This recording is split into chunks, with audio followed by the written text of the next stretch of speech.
So have you seen improved clinical outcomes from using MEG pre-surgical mapping? And if so, are there any specific cases that you could share with us that would illustrate how MEG was vital in the diagnostic process and help?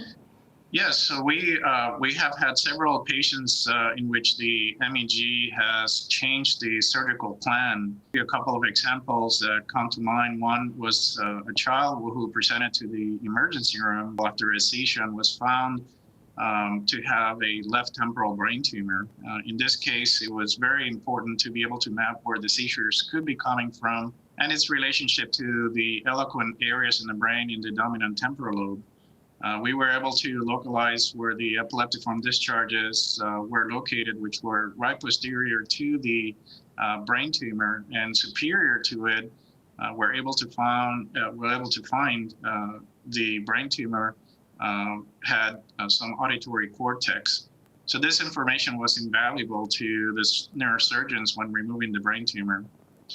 I'm happy to say that this patient is doing quite well and thus far have intact hearing and understanding, which we're very happy for. Another patient that came to mind was a very interesting patient with a history of reading epilepsy. This second patient had an MEG and also was very invaluable in that we were able to localize an overlapping epileptogenic area right where the area in charge of comprehension and was located. So in this case, this patient will have a responsive neurostimulator implanted to control their epilepsy. We recently became aware of the incredible case of Virginia, a teenager with epilepsy. Virginia, who you have helped become seizure-free after successful brain surgery. This was achieved using a combination of methods and tools in your epilepsy program, of which MEG technology played a vital part. Please tell us why this case was particularly interesting from a medical perspective.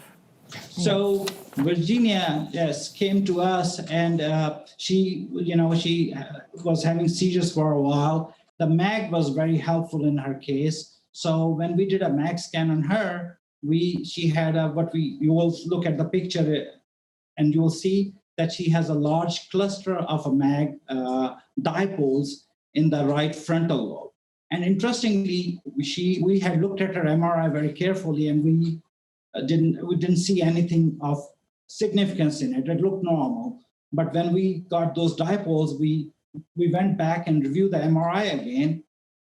We thought that we were seeing some blurry margin in part of the gray matter there, and we were suspicious that there may be a cortical dysplasia down there. So that's another feature of the MEG scan, that once it gives you the information, you can go back and always review, and what looks normal, you may be able to find an area which could be of interest for the seizure onset zone for you. You've made large investments into the latest and greatest technology, and such as the MEG device, the MEG and Strix Neo, for example.